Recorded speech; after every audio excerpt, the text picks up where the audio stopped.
So meron din silang mga different classes. Wow! Solid nung design, guys. Design pa lang napakaganda na. I mean, grappler, ang angas ng ang angas ng pagkakagawa. So meron silang 1 2 3 4 5 6 class. So yung first in the class will be wow! Ang angas, ang pogi ng I mean, I'm not hyping you guys pero ang cool nung design. Especially first time kong nakita siya. So, meron silang breaker. Power attack siya. Guardian. Defender. Talagang defender. Bakal yung katawan niya, yo. Napaka-solid. And then, third will be the samurai. Ang pogi ng samurai. Wide attack. So, possible AoE ito. Mahilig siya mag-AoE attack. And then, meron tayong psychic. Reversal. Woo! So, technically, yung mga psychic, possible mga mages yan. So, quick run through lang tayo ng mga different classes nila. Titignan lang natin. Then, on mga susunod na video natin, doon natin sila i-detailed kung ano ba yung specific skill sets ng bawat classes natin. Then, we got the ninja. Nung nakita ko yung ninja, guys, nag-lock in na kagad ako. Ganon.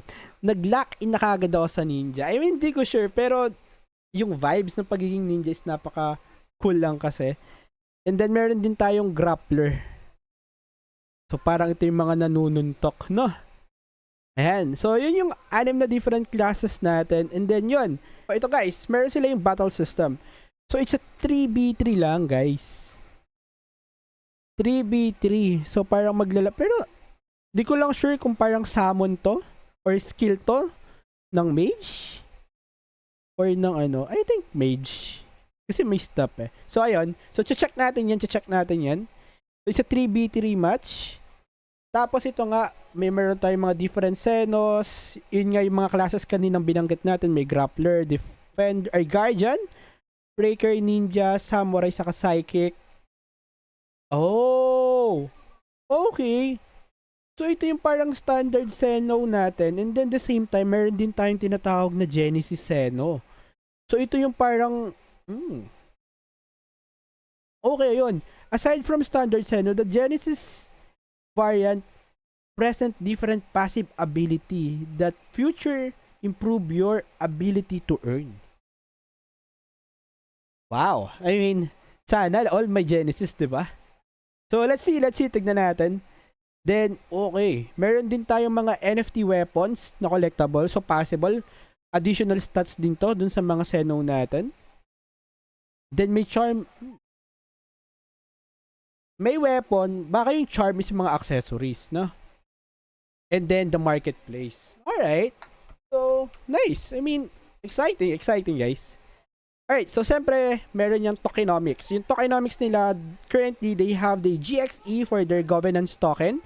And then UXE naman, para sa kanyang utility token. So, ayan, nasa website nila yan. And then, the Project Seno Economy System. So, I think it's very too early to discuss this, guys. Pero, ito yung Project Seno Economy System.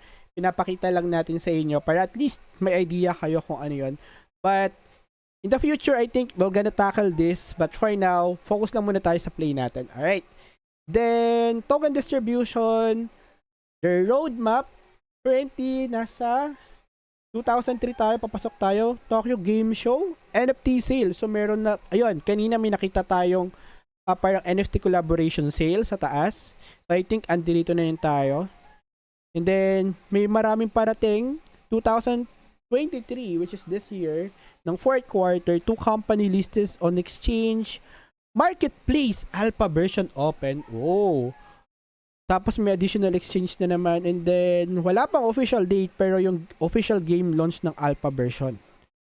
And then, ito yung mga partner nila. Wow. May Bittrex sila, may Mech Global, and then BNB Chain. Yeah, I mean, I think that's good. Alright, and then, ambassador. So, currently, meron pala silang 2 ambassadors. Bro, it's It's Manny. Game ambassador pala nila si Pacman or si Manny Pacquiao, which is, if you're a Filipino, sigurado akong kilala nyo siya. Diba? And then nga, yun nga, yung kanina nakita natin dun sa partner collaboration sale nila, si Hikaru, a famous daw na YouTuber yan sa Japan, based dun sa nakasulat kanina. And then nga, search din natin si Hikaru, pero ang angas din ng kanyang NFT, guys. Yan, so I think, yeah, that's it. Yun, guys, again, yun yung Project Sino, and I think ito maganda rin. Be sure na sumali kayo sa kanilang Telegram channel, Discord server, especially Twitter and Facebook, para at least late yung mga updates na mga parating mas maaga nating makuha, and then para mas mas detailed yung mga information na ma-receive natin about Sino Project. So now, jump in tayo papunta sa kanilang white paper. So inopen ko na siya kanina para hindi na mag-load. Project Sino, ito. So ito yung English version nila. So meron silang Japanese and Arabic. So if marunong kayo mag-Japanese or if you're part of the Japanese community nila, go for the Japanese white paper. So currently, English white paper yung mababasa natin. So if you have much detailed question about Project Sino, the game economy, and then gusto niyo gumawa ng sariling research ninyo, yan, this is the best site na pwede nyong puntahan, the white paper. And then lastly will be the marketplace. First impression sa marketplace, angas. Ang angas. Ang ganda niya. Alright. Ooh, ito yung mga Genesis nga. So meron silang bentahan for the Genesis. Ito si Hikaru to. Oh, ayan oh. Yung buhok niya, samurai. 1,800 na coin. Magkano kaya yung conversion nito? Tapos ito yung mga standard send. May mga design din pala, oh. Meron din pala silang ganito. So which is good. Okay. And then may mga weapons. May mga rarity rin. Then the charm. And then may NFT art. Uy, I think ito si doon pa lang. Si Pacquiao nga. Astig. Cool. Yeah.